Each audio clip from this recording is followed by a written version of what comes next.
Est-ce que vous avez soif ce matin? Ah, amen. Moi aussi, j'ai soif. Et c'est vrai que, bon, pour ceux qui... D'ailleurs, je pense que pas beaucoup me connaissent ici. Donc, déjà, je vais peut-être me présenter un tout petit peu. Donc, je m'appelle Stéphanie Talbot. Je viens de l'église protestante évangélique de Fontainebleau. Pasteur Philippe et Margarita Pluim, qui vous passent bien le bonjour. Donc, je transmets. Voilà. Donc, au sein de laquelle je suis née. Donc, j'ai un peu raconté hier aux femmes, tant pis pour messieurs, elles vous raconteront, les dames, comment c'est arrivé. Et puis, au sein de laquelle j'ai grandi. Et puis, j'ai commencé à servir le Seigneur dans l'Assemblée, d'abord avec les jeunes, et puis maintenant auprès des femmes. Et notamment aussi au niveau de la prédication. Voilà, je fais partie de l'équipe des prédicateurs de l'Assemblée. Tout n'est que grâce. Et je loue le Seigneur. Alors voilà, me voici ce matin parmi vous. Alors oui, c'est vrai que je fais aussi d'autres choses, mais j'en parlerai à la fin, parce que je suis obligée de le faire. Voilà, donc, je demandais au Seigneur, qu'est-ce que je vais amener? Voilà, donc je suis quelqu'un qui aime avoir la manne fraîche, en sachant que Dieu parle, tantôt d'une manière, tantôt d'une autre. Et je pense qu'il avait déjà commencé à me montrer des choses, mais bon, je voulais avoir la confirmation et c'est arrivé. Amen. Alors on va ouvrir nos cœurs, comme il a été proposé ce matin, pour accueillir le roi des rois, Jésus. Amen. Et on va vraiment plonger ensemble dans sa parole, qui est vivante. Alléluia. Je vais juste présenter ce temps. Alors merci Seigneur pour ta présence ici dans ce lieu. Tu te plais à être au milieu de tes enfants. Alléluia. Tu résides au sein des louanges de ton peuple. Alors nous savons que tu es là parmi nous. Et vraiment, je veux te présenter ce temps, te présenter vraiment tout ce qui va être apporté, que tout soit conduit par ton Saint-Esprit. Alléluia, soumis à ta volonté, que vraiment tu conduises chacune de mes paroles et que chacun reçoive ce que tu as prévu pour lui, pour elle, ce matin, pour aujourd'hui. Alléluia, nous sommes dans l'aujourd'hui de Dieu. Alléluia, et nous voulons recevoir la manne de ce jour pour nos vies. Alléluia, sois exalté Dieu très haut. Amen. Alléluia. Alors voilà, le titre, si je dois en donner un, bon, c'est pas très important, mais ce qui m'est venu ce matin, c'est qu'une source jaillisse. Amen. Qu'une source jaillisse. Alléluia. Et c'est vrai, nous avons soif, Et puis du coup, évidemment, ça m'a naturellement donné, là, tout à l'heure, pendant la louange, ce psaume, dans le psaume 42, où le psalmiste nous dit « Mon âme a soif de Dieu, du Dieu vivant. » Amen, nous avons soif du Dieu vivant. Alors, nous allons puiser dans la parole. Et nous allons faire un voyage ce matin à travers Jean 4. Je pense que quand vous allez ouvrir votre Bible, si vous ne connaissez pas par cœur, vous allez tout de suite voir de quoi il s'agit. C'est effectivement l'histoire de la Samaritaine. Magnifique, comme beaucoup d'autres, bien sûr, passages. Donc on connaît cette histoire. Je ne vais pas forcément lire tout le chapitre, mais je vais prendre quelques éléments, en tout cas ce que le Saint-Esprit, je pense, m'a mis à déposer dans mon cœur pour vous transmettre ce matin le message. Alléluia. Donc, nous sommes avec Jésus qui arrive en Samarie. Et donc, il a soif. Et donc, il trouve ce puits. Et là, la rencontre avec la Samaritaine arrive. Bon. Ce qui est intéressant déjà dans ce passage, pour un peu situer le contexte, c'est que les Samaritains et les Juifs, il y avait une division lointaine. C'est pour ça d'ailleurs qu'on voit que la femme lui dit « Comment se fait-il que tu es juif et que tu me parles ?» Parce qu'en fait, ils ne se mélangeaient pas, les Juifs et les Samaritains. Et pourquoi ? C'est parce qu'en fait, il faut remonter dans l'histoire d'Israël. C'est pas mon sujet, mais c'est simplement pour un petit peu placer le contexte. Donc cette division, en fait, vient de la division entre Israël et Juda, que l'on peut retrouver. Donc c'était après la mort de Salomon, et on voit ça dans 2 Chroniques, entre autres, dans les chapitres 10 et 11, pour ceux qui voudront éventuellement comprendre le contexte. Bien. Donc, normalement, les Samaritains et les Juifs, donc ceux de Jérusalem, de Juda, ne se mélangeaient pas, ils ne se parlaient pas. Mais dans tous les évangiles, on voit que Jésus, lui, il ne s'embarrasse pas des codes. Il ne s'embarrasse pas de la bienséance, de comment est-ce qu'il fallait faire ou pas faire. Notre Seigneur, quand il a marché sur terre, il était impertinent, si on peut dire. Il chamboulait les codes. Il chamboulait les codes sociaux de son époque. Et ça, déjà, rien que ça, moi, personnellement, quand je lis les évangiles, ça me touche profondément. Je me dis, waouh, ça me rend Jésus comme un héros. C'était vraiment quelqu'un, extraordinaire. Alléluia. Et donc, le voici au puits, et il demande à boire à cette femme. Et donc, à la suite de ça, va s'ensuivre donc un échange que l'on découvre dans le texte, et qui est assez intéressant. Donc on va le prendre à partir du verset 10. Donc Jésus répond à la Samaritaine, « Si tu connaissais le don de Dieu, et qui est celui qui te dit « Donne-moi à boire », c'est toi qui lui aurais demandé à boire, et il t'aurait donné de l'eau vive. « Seigneur, lui dit-elle, tu n'as rien pour puiser, et le puits est profond. D'où aurais-tu donc cette eau vive ? Es-tu plus grand que notre père Jacob, qui nous a donné ce puits et qui en a bu lui-même, ainsi que ses fils et ses troupeaux ? » Jésus lui répond, « Quiconque boit de cette eau aura encore soif. » Et ce qui est intéressant, ou pas, je ne sais pas, en tout cas j'ai trouvé ça intéressant, je voulais voir, parce que vous savez que dans la parole de Dieu, rien n'est au hasard. Il n'y a rien au hasard. Quand on commence à plonger dans la parole, on peut aller très loin. Mais bon, on ne va pas forcément, mais enfin c'est intéressant de voir que Sichar, parce qu'on est à Sichar, le puits se situe à Sichar. Et Sichar, en hébreu, c'est pas génial. Selon les Hébreux, c'est les ivrognes, c'est l'ivrognerie. Donc en fait, alors ces personnes-là, ils avaient peut-être soif, mais ils n'avaient peut-être pas soif de l'eau, du puits. Donc, vous voyez, c'est intéressant. Bon, je vous laisse avec ça. Donc, quiconque boit de cette eau aura encore soif. Et c'est là où je veux en venir, au verset 14. Jésus continue, il dit, « Mais celui qui boira de l'eau que je lui donnerai n'aura jamais soif, et l'eau que je lui donnerai deviendra en lui une source d'eau qui jaillira jusque dans la vie éternelle. » Amen. Amen. Une source d'eau qui jaillira.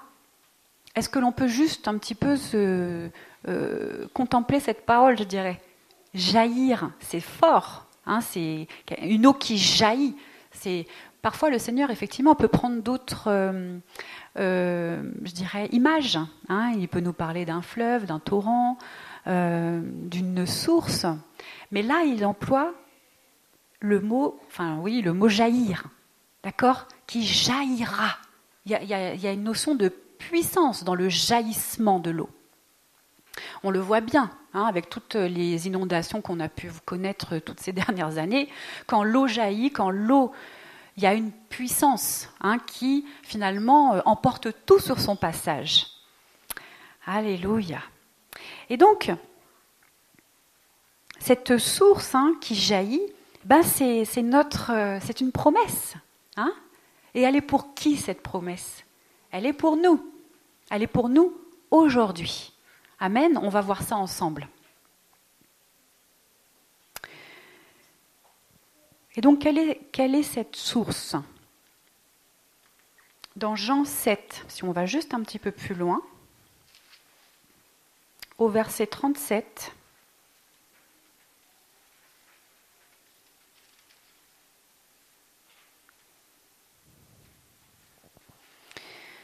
le dernier jour, le grand jour de la fête, Jésus, debout, s'écria : « Si quelqu'un a soif, qu'il vienne à moi et qu'il boive. » Et il continue en disant : « Celui qui croit en moi, des fleuves d'eau vive couleront de son sein, comme dit l'Écriture. »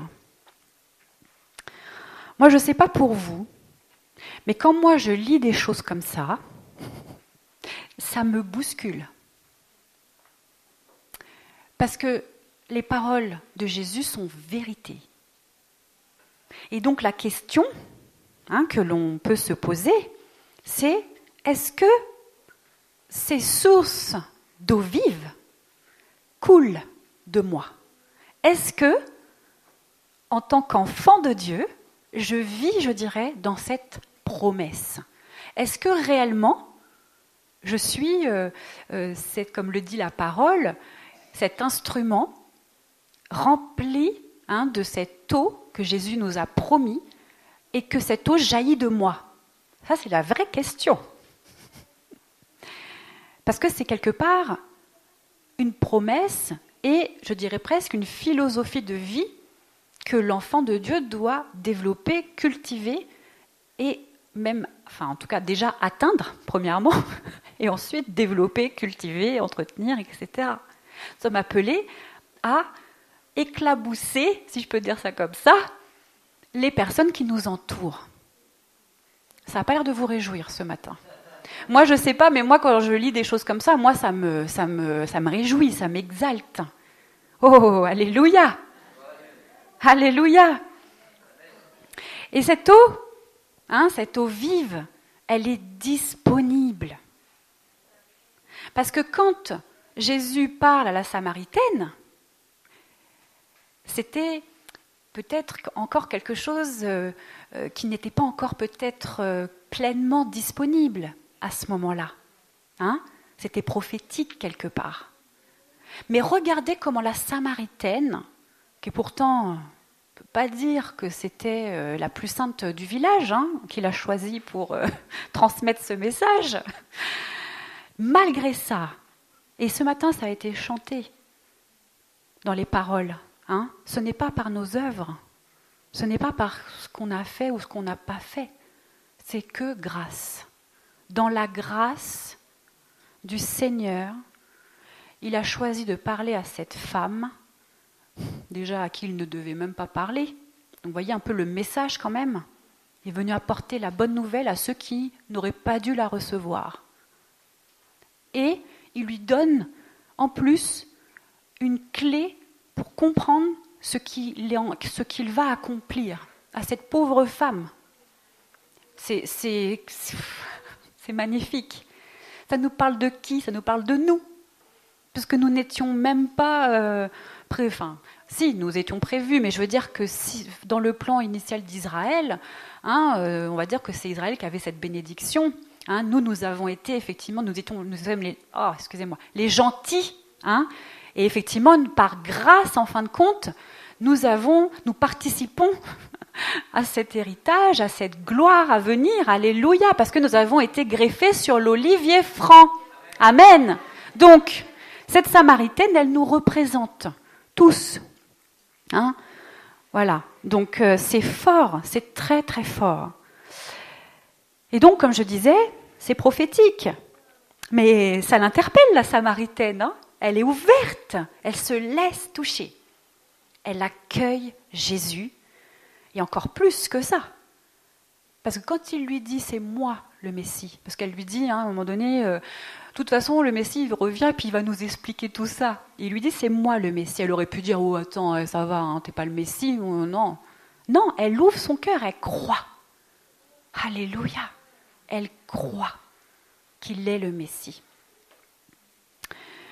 Et cette eau, je disais, aujourd'hui, le Seigneur qui a tout accompli à la croix, qui a vaincu la mort, qui a vaincu les ténèbres, qui a été glorifié, et qui nous a dit qu'on avait tout intérêt à ce qu'il s'en aille, enfin qui a dit à ses apôtres, à ses disciples, qu'ils avaient tout intérêt à ce qu'il s'en aille parce qu'il allait envoyer quelqu'un, le Saint-Esprit. Amen. Et cette eau-là, finalement, elle représente qui ? Elle représente le Saint-Esprit. Et cette eau, elle est disponible. Elle est disponible. Elle coule directement du trône de Dieu. Amen. Alléluia. Et ça, on peut le retrouver dans beaucoup de passages. Alors, ouais, j'ai un peu de temps quand même. Donc, on peut quand même en prendre quelques-uns. Dans Apocalypse 22,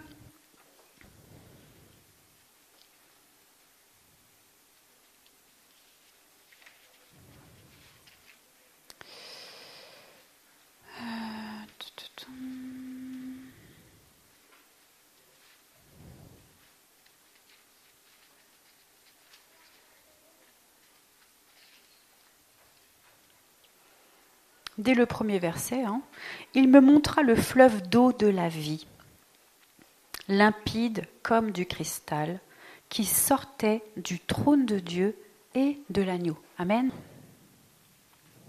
Car l'agneau qui est au milieu du trône les fera paître et les conduira aux sources des eaux de la vie, et Dieu essuiera toute larme de leurs yeux. Amen. On voit aussi dans Ézéchiel 47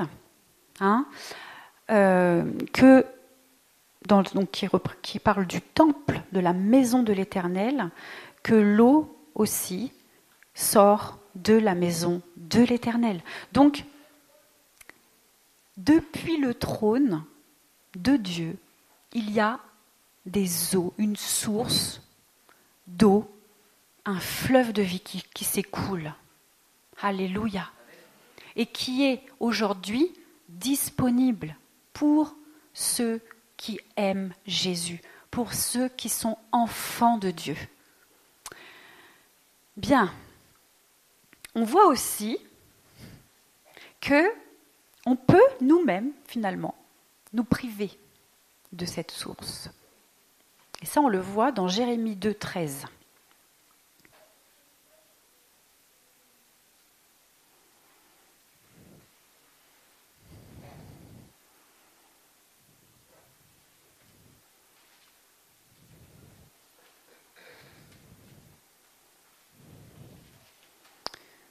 Excusez-moi, juste le temps de trouver ça.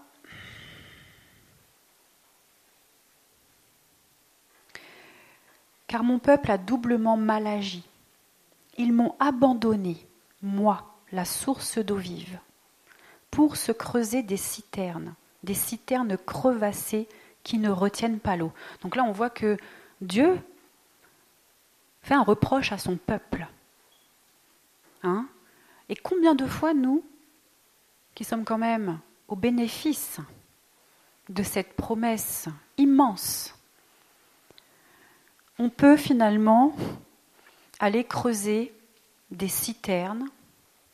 Là, le Seigneur dit qu'elles sont crevassées, donc on a beau creuser des citernes, si c'est en dehors finalement de ce que le Seigneur a prévu pour nous, de toute façon, ça ne retient rien dans nos vies. Et vraiment, ce matin, c'est une exhortation à aller puiser à la source, qui est là, qui est disponible. Alors vous allez me dire, mais comment on peut aller puiser à cette source ? Parce que c'est vrai que ça fait partie des choses où finalement, on peut se dire oui, c'est vrai, c'est la parole, mais on n'arrive pas tellement à le vivre finalement, concrètement, pratiquement dans nos vies. Comment finalement faire jaillir ces sources ? Comment s'abreuver à la source de la vie. Oh, alléluia! Pour que finalement, cette eau puisse jaillir de ma vie et que je sois cet instrument de bénédiction. C'est un peu la question. Je pense que non, ça vous intéresse? Est-ce que c'est par nos œuvres? Par nos efforts? C'est ça. Et parfois, on peut être là-dedans. On peut penser que c'est par nos œuvres, même je dirais par notre sainteté. Je suis quelqu'un qui vit dans la sainteté, voilà. Or, là en fait on tombe dans souvent un épuisement, quelque chose de charnel. On va essayer effectivement, puis forcément ça ne va pas forcément fonctionner, on va laisser tomber et puis hop, on retourne dans nos vieux travers, etc. En fait, cette source, évidemment, je pense que vous le savez, c'est une source spirituelle. C'est une source spirituelle. Alléluia. Et cette source spirituelle, elle est répandue par le Saint-Esprit. Elle est répandue par le Saint-Esprit lui-même. Et donc, c'est intéressant parce que quand Jésus continue, on revient dans Jean 4.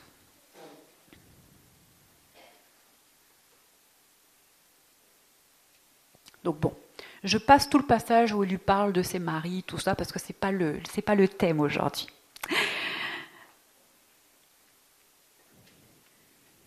Donc, si on reprend dans Jean 4, c'est qu'on prend le verset 20.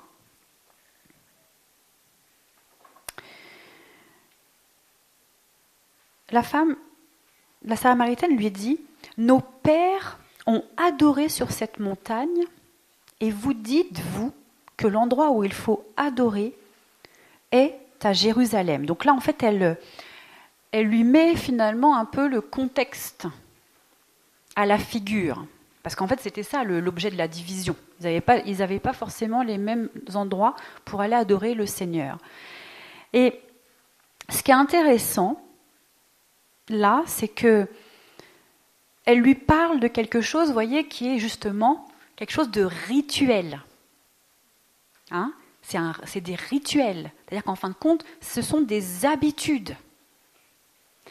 Et au verset 21, Jésus lui répond « Femme, crois-moi, l'heure vient où ce ne sera ni sur cette montagne, ni à Jérusalem que vous adorerez le Père. »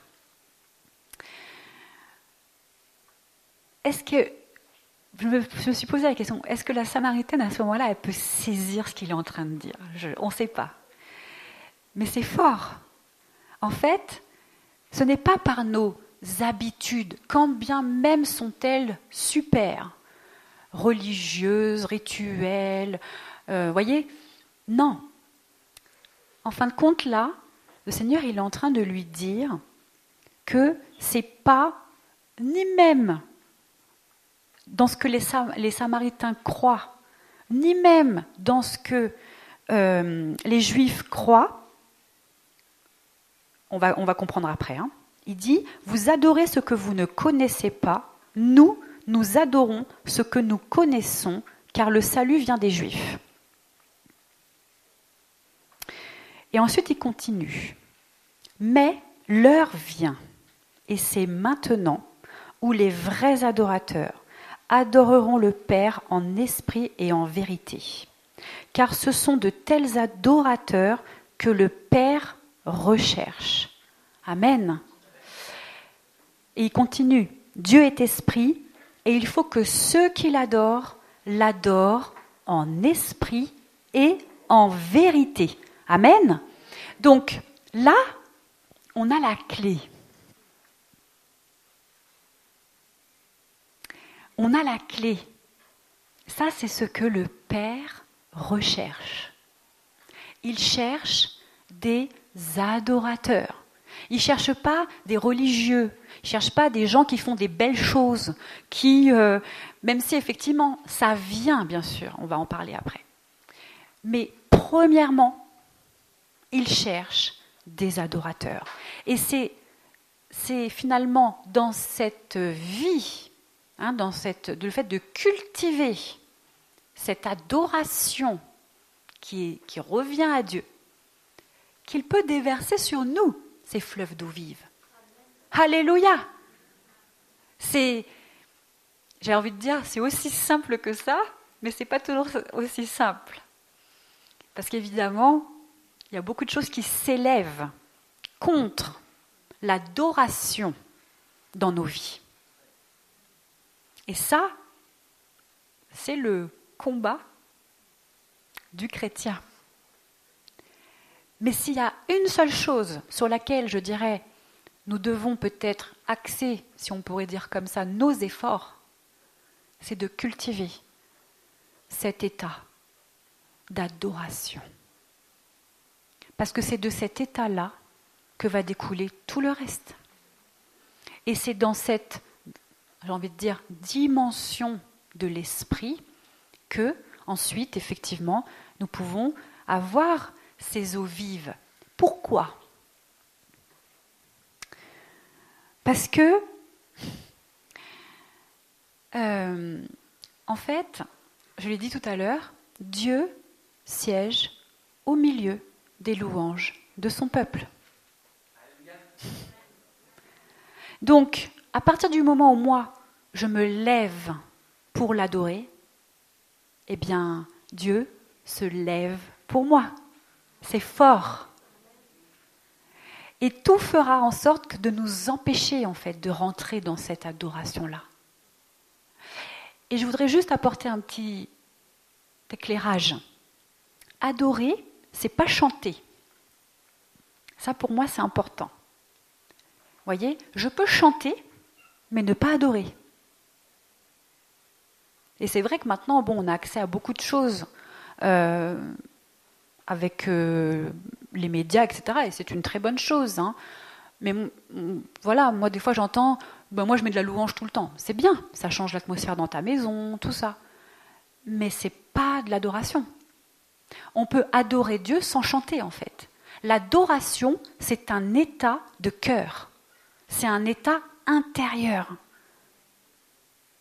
C'est de l'ordre de nos pensées. C'est-à-dire que, voilà, que toutes vos pensées soient tournées vers ce qui est bon, juste, honorable, etc. D'accord ? C'est un état que l'on doit cultiver. Et là, il nous donne 2 pistes. Des adorateurs en esprit et en vérité. Pourquoi le Seigneur appuie sur ces 2 points? Parce que, alors, quand on rentre dans l'adoration, en fait, c'est plus finalement notre chair, mais c'est notre esprit qui l'adore. Et donc ça, il faut se laisser, je dirais, il faut s'abandonner, voilà, c'est ça. C'est-à-dire que l'adoration, je dirais, exige presque une forme d'abandon, où on se répand, où on lâche. Et finalement, j'ai envie de vous dire que quand on rentre dans cette dynamique du Saint-Esprit, c'est-à-dire que par notre esprit, où le Saint-Esprit de Dieu vit, eh bien finalement, il peut se déployer dans nos vies. Et le fait qu'il se déploie dans nos vies va naturellement nous conduire dans une vie d'adorateur. Parce que le Saint-Esprit de Dieu ne peut faire que de nous rapprocher de Dieu. Donc plus je vais me laisser toucher, me laisser m'abandonner, me répandre devant le Seigneur. Vous savez, cette histoire avec la femme qui a brisé le vase d'albâtre. Là, ça me vient comme ça, je n'ai pas forcément les références, mais vous connaissez, je pense. Qui brise ce vase d'albâtre et qui le répand. Ça, pour moi, c'est une expression d'adoration. Et c'est finalement ce qui se passe quand on rentre dans cette adoration. On doit briser finalement, quelque part, le vase que nous sommes pour répandre vraiment notre adoration sur Jésus. Amen. C'est ça que le Seigneur cherche. C'est ça que le Père cherche. Des adorateurs en esprit. Donc on voit que finalement, notre louange, si elle est charnelle, ça n'ira pas plus loin que le plafond. Donc là, il y a quelque chose qui doit être trouvé, qui doit être saisi. C'est-à-dire qu'il faut aller creuser. Et pour ça, il faut avoir soif. Parce que c'est ceux qui ont soif qui creusent. Donc on creuse dans la parole, on creuse dans des temps de qualité avec le Saint-Esprit pour qu'il nous révèle ces choses et qu'on puisse rentrer. Parce que quand Jésus a rendu l'Esprit, qu'est-ce qui s'est passé? Le voile du temple s'est déchiré en deux. Est-ce qu'on peut juste prendre la valeur de ce qui s'est passé? Il a, par son sacrifice, il a ouvert l'accès.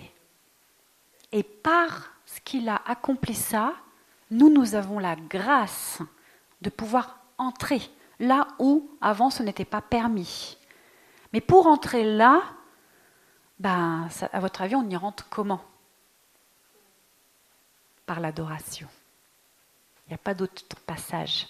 C'est dans l'adoration qu'on peut accéder au lieu saint, puis au lieu très saint. Amen. Mais dans ce lieu très saint, en général, on n'y accède pas tout le temps. Peut-être même heureusement, parce que je peux vous dire que en général, on n'en ressort pas comme on y est rentré. C'est là, en fin de compte, où se passent des choses. On est libéré, on est délivré, on vit des guérisons, on vit des choses magnifiques. Parce que à partir du moment où on rentre dans cette présence de Dieu, on ne peut pas sortir comme on est rentré, c'est pas possible. L'Ancien Testament nous a montré comment, quand la gloire de Dieu venait, ils n'étaient pas fiers. Je veux dire, c'était pas... Voilà. Donc, le Seigneur, dans sa grâce, nous permet. Mais souvent, on reste, je dirais, en surface. Enfin, on touche un peu. Et c'est déjà très bon. Et puis, par moments, quand on est dans cette attitude d'adorateur, il arrive que le Seigneur il nous fasse aller plus loin et que là, waouh, il y a vraiment des transformations qui s'opèrent. C'est glorieux. Est-ce que vous savez que vous avez un Dieu qui est glorieux? Il est glorieux, il est vivant. Alléluia. Mais voyez combien nous, on peut finalement passer une vie, entre guillemets, chrétienne, en se privant de cette source. Et donc, plus je vais cultiver cette adoration dans ma vie, me laisser toucher, me laisser guérir, me laisser travailler, parce qu'évidemment, comme je l'ai dit, quand on est dans l'adoration, on accède au Seigneur, dans sa présence, et c'est là que les transformations s'opèrent, c'est là que les guérisons, c'est là que la sanctification s'opère. On ne peut pas être saint de nous-mêmes. Nous ne sommes pas, d'accord, on ne peut pas acheter la sainteté par nos bonnes œuvres, par nos habitudes, par tout ça. La seule façon de se maintenir dans la sainteté, c'est de cultiver cet état d'adorateur. C'est la mission première du corps de Christ, de l'Église, après, dans son ensemble. Alléluia. Oh, amen. Et donc, en esprit, donc ça c'est bon, même si j'effleure, mais bon, je peux pas aller en profondeur aujourd'hui, mais vous saisissez là où je veux vous emmener. Que le Saint-Esprit ensuite vous continue à travailler vos cœurs dans ces domaines-là. Et la deuxième chose, c'est en vérité. Alors ça aussi, c'est très intéressant. Donc là, je ne vais pas non plus trop aller, mais enfin, si je commence à prendre tous les versets qui parlent de la vérité, je pense qu'on est là jusqu'à ce soir. La vérité, on sait qui est la vérité. C'est Jésus, d'accord ? Je suis le chemin, la vérité et la vie. Mais quand on creuse aussi, pourquoi est-ce qu'il parle de en esprit et en vérité ? Personnellement, quand j'ai médité ce passage, mais peut-être qu'il y a d'autres aspects, je vous laisserai aussi vous présenter devant le Seigneur avec cette question. Qu'est-ce que tu entends, Seigneur, par ça ? Mais ce qui m'est venu de façon assez précise, c'est-à-dire en vérité, on sait qu'évidemment c'est Jésus, Dieu est vérité. La vérité, vous connaîtrez la vérité vous rendra libre. Tous ces passages-là sont très bons. Mais c'est aussi en étant exempt de duplicité. C'est ça qui m'est venu, précisément, voyez ? Parce que finalement, on peut aussi avoir comme des doubles vies ou des doubles personnalités. Et ça,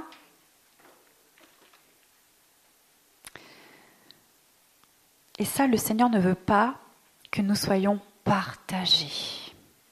Et pour moi, mais encore une fois, je vous le soumets. Vous irez vous-même peut-être méditer ça et recevoir vous-même peut-être, voilà. Mais pour moi, c'est ça. C'est-à-dire que vraiment, en esprit et en vérité, c'est-à-dire entier, sans hypocrisie, sans cœur double. C'est ça qu'il veut. Waouh! Des personnes qui lui donnent tout. Des personnes qui sont les mêmes quand elles sont assises sur le banc de l'église et quand elles sont à l'extérieur dans leur vie. C'est ça qu'il veut. Il veut que l'on l'adore en vérité. Comment ma vie peut l'adorer ? C'est que ma vie soit complètement dédiée, complètement consacrée. Alléluia. Et que je puisse aussi prendre mes responsabilités devant mon Dieu. Ça veut dire que s'il y a des choses qui ne sont pas au clair, eh bien plutôt que de les cacher alors qu'il voit tout, eh bien c'est d'oser aller dans sa présence et de dire « Seigneur, je veux être en vérité devant toi. Je veux être en vérité devant les hommes. Je veux être en vérité dans tous les aspects de ma vie. Aide-moi. Fais ce travail en moi. Je suis prêt, je suis prête. Alléluia. » C'est à vous de faire cet acte. Le Seigneur a tout accompli. Il nous a tout donné. Qu'avons-nous, je n'arrive pas à le dire, mais en gros, qu'avons-nous pas reçu ? Ouais, vous comprenez ce que je veux dire ? On a tout reçu. Tout. Et parfois, je pense qu'il doit nous regarder un peu comme ça, là, en disant, voilà, vous voyez, parce qu'on se prive. Parce qu'on n'a pas saisi ce qu'il attend véritablement de nous. Et on s'éparpille, on essaye de trouver des solutions ailleurs, de trouver tout un tas de... Voilà. C'est pas, attention, il n'y a pas de jugement parce que je m'inclus. Je ne suis pas au-dessus de qui que ce soit. Nous avons des vieux réflexes qui ont la peau dure, mais qu'il ne faut pas accepter. Et aujourd'hui, je crois vraiment que le Seigneur nous exhorte, il nous appelle, il veut qu'on aille plus loin avec lui. Il veut qu'on devienne ses sources. Alléluia. Il veut qu'on puisse vivre pleinement cette vie qu'il a acquise pour nous, pour chacun, à un prix fort. Alléluia. Alléluia. Et c'est maintenant. Parce que dans ce passage, quand il parle à la Samaritaine, il lui dit déjà, mais l'heure vient et c'est maintenant. Amen. Et pourtant, le Saint-Esprit n'avait pas encore été répandu. Mais ça allait arriver. Mais nous, aujourd'hui, nous avons reçu le Saint-Esprit. Il a été répandu dans nos cœurs. Alléluia. Est-ce qu'on va continuer à, quelque part, le laisser étouffer, voilà, ou est-ce qu'on a envie qu'il prenne vie pleinement en nous, qu'il se développe et que l'on puisse véritablement marcher selon l'Esprit. Alléluia. La parole de Dieu qui dit, ce sont ceux qui sont conduits par l'Esprit, enfin qui marchent par l'Esprit, qui sont fils de Dieu. Hein? Donc, les fils et les filles de Dieu marchent par le Saint-Esprit. Ça veut dire qu'il faut aussi avoir le courage d'abandonner, de renoncer à toutes les œuvres de notre chair, à faire taire tout ce qui t'empêche d'adorer Dieu dans ta vie, à faire taire tout ce qui t'empêche d'être en vérité. Oh, alléluia. C'est un plan magnifique, hein?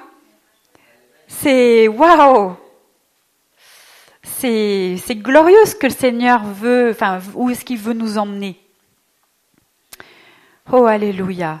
Et voyez, dans Jacques 3, 17, la parole de Dieu nous dit « La sagesse d'en haut est premièrement pure, ensuite pacifique, modérée, conciliante, pleine de miséricorde et de bons fruits. » Et là, il dit « exempte de duplicité et d'hypocrisie. » Donc ça, je sais que c'est un peu dur ça, mais on ne doit pas avoir peur en fait. On ne doit pas avoir peur. Quand Jésus marchait, hein, et que les pharisiens venaient, ou toute autre personne, voilà, il n'hésitait pas à leur dire, hein, bande d'hypocrites, vous faites des belles offrandes, vous faites des belles prières dans le temple, mais votre cœur, il est rempli de tout un tas de choses mauvaises. Donc, je me le dis aussi à moi-même, hein, j'ose, quand il y a quelque chose qui ne va pas, ça ne me fait pas peur d'aller devant mon Père et de dire, Seigneur, fais la peau à ça, détruis ça, j'en veux plus. Le Seigneur nous dit de haïr le péché, d'haïr toutes ces choses qui sont en nous et qui quelque part nous maintiennent séparés de Dieu. Or, Jésus est venu pour nous réconcilier avec le Père. C'est en lui que nous pouvons avoir cette grâce d'être réconciliés avec le Père. Que tout ce qui nous empêche d'être pleinement réconciliés avec notre Père, de pouvoir vivre cette vie qu'il veut pour que nous puissions vivre, que tout ça, on n'ait pas peur de le rejeter, de le bannir de nos vies, de faire ce qu'il faut pour vivre pleinement dans cette vie de l'esprit et en vérité. Amen. Oh, alléluia. Et plus on pratique ça, qu'est-ce qui se passe à votre avis? Je change, vraiment. Et puis je commence à porter du fruit. Amen. Mais c'est ça qu'on veut. Oh, vous voulez pas ça? Et plus on se laisse, on va s'abreuver à la source, plus cette source commence à monter en moi, hein? Et puis elle fait cette œuvre de purification en moi. Alléluia. Et puis à un moment donné, qu'est-ce qui se passe? Je déborde, hein? Amen. Je déborde. Oh, moi c'est ma prière. Je veux déborder pour toi, Seigneur. Je ne veux pas me contenter de quelque chose de, d'une petite vie. Non, moi je veux pas. J'ai été arrachée des ténèbres. Le Seigneur a payé un prix tellement fort pour m'arracher de là. La seule chose que je peux faire en retour, c'est que ma vie soit à sa gloire. Alléluia. J'ai pas d'autre objectif. Parce qu'il a tout accompli pour moi. Je sais d'où je viens. Je sais pas vous. Je sais pas de quoi le Seigneur vous a arraché. Mais quand on sait, je peux vous dire que waouh, on n'a pas envie d'y retourner. Et on n'a qu'une envie, c'est d'avancer. D'avancer. Et surtout, que notre vie soit une vie de bénédiction. Amen. Oh, alléluia. Alléluia. Ouh. Et donc vraiment, voilà, Dieu est esprit. Dieu est esprit. Amen. On doit vivre par l'esprit. Et en fait, c'est intéressant parce que souvent dans nos vies, en fait, les puits ont été un peu bouchés, par plein de choses. Ça peut être, il peut y avoir plein de raisons pour que les puits soient bouchés. Puis vous connaissez cette histoire avec les puits qui avaient été bouchés.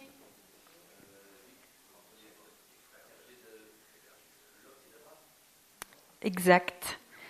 Alors, c'est Isaac, c'est dans Genèse 26, au verset 18 et 19. Isaac creusa de nouveau les puits d'eau qu'on avait creusés du temps d'Abraham, son père, et qu'avaient comblés les Philistins après la mort d'Abraham. Donc, qui est-ce qui comble les puits? C'est l'ennemi. C'est l'ennemi. Mais c'est aussi notre chair. Toutes les œuvres de notre chair, puisque la chair, on sait qu'elle est inimitié contre Dieu. Elle ne veut pas qu'on rentre dans tout ce que Dieu a promis, parce que ça veut dire que si, quand on rentre dans l'esprit, la chair, qu'est-ce que souvent, faut qu'elle meure. Donc elle veut pas mourir, la chair. Pourtant, elle est censée être morte. Quand on a pris le baptême, qu'est-ce qui s'est passé? On a été ensevelis dans la mort avec Christ et on est ressuscité avec lui dans les lieux célestes. Amen. Donc notre chair, elle devrait rester morte. Bon, mon pasteur dit toujours, le problème c'est qu'on a oublié qu'elle sait nager. Donc, elle essaye toujours de remonter et de récupérer ses droits. Mais là, c'est nous. On ne doit pas la laisser. On doit la remettre à sa place. Et donc voilà. Et il leur donna les mêmes noms que son père leur avait donnés. Les serviteurs d'Isaac creusèrent encore dans la vallée et y trouvèrent un puits d'eau vive. Amen. Donc, tout ça pour illustrer, même si effectivement c'est... Mais voyez, parfois... Les puits ont pu être bouchés. C'est peut-être nous aussi, parce qu'on a été un peu négligents. On a envie de vivre ce que Dieu nous a promis, mais c'est difficile, n'est-ce pas?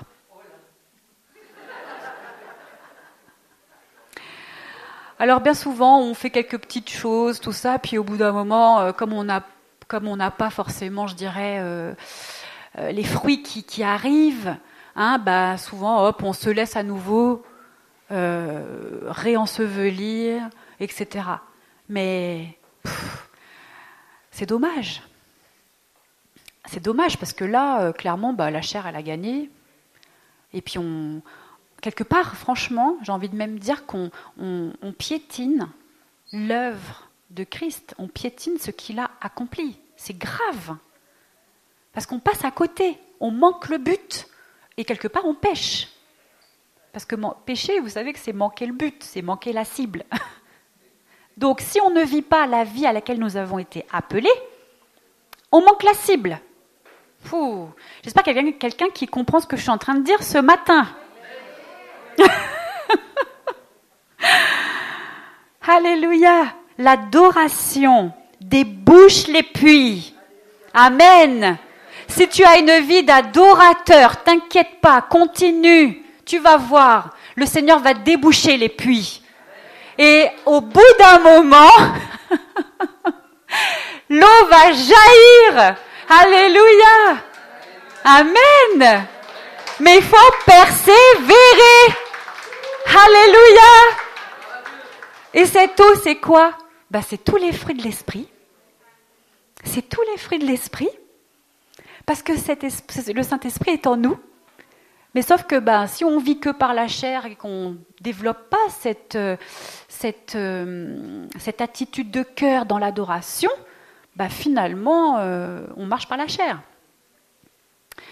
Mais plus je vais développer, persévérer, me maintenir dans cette attitude d'adorateur, en fait, mon caractère va commencer à être transformé. Puisque la transformation que l'on attend tellement ne se fait que dans la présence de Dieu. C'est pas possible ailleurs, on est d'accord, vous êtes d'accord avec moi? C'est pas parce que moi je fais rien, tout ça, puis hop, je vais être transformé. Non, c'est uniquement dans l'adoration. c'est dans l'adoration. C'est là qu'il se passe des grandes choses. Et je crois réellement que le Seigneur exhorte son Église. Exhorte son Église. Parce qu'on veut voir la gloire de Dieu. On veut la voir. Mais comment est-ce qu'on peut voir la gloire de Dieu? C'est uniquement si chacun, parce que souvent on peut aussi se cacher derrière l'Église. On attend tout de l'Église. Mais c'est chacun, individuellement. Nous sommes l'Église. Nous sommes ces pierres vivantes. Donc, ce n'est pas la peine de rejeter sur quelqu'un d'autre, c'est toi qui es attendu. C'est toi qui es attendu dans les parvis célestes. Alléluia. C'est toi que le Seigneur veut. Amen. Que chacun prenne ses responsabilités devant le Seigneur.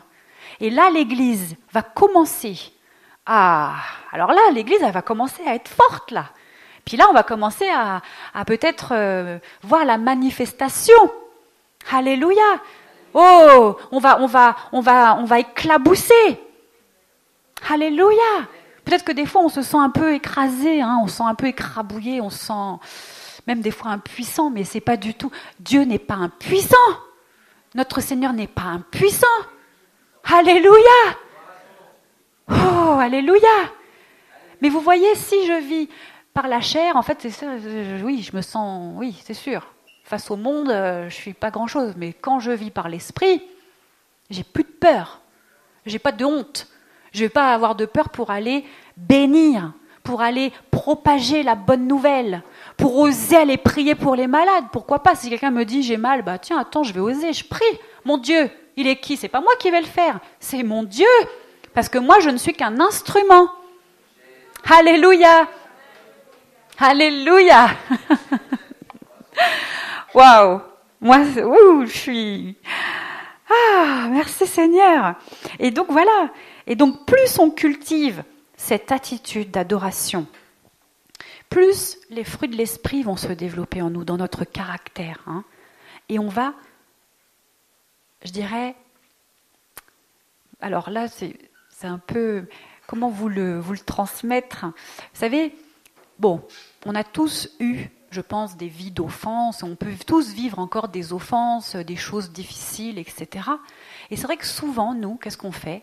Et ça encore, c'est toujours l'œuvre de notre chair, c'est qu'on focalise sur l'offense. On focalise sur, je dirais, les mauvais traits de notre caractère, etc., etc. D'accord? Moi, j'étais beaucoup comme ça à une époque. En fait, j'étais toujours dans le combat.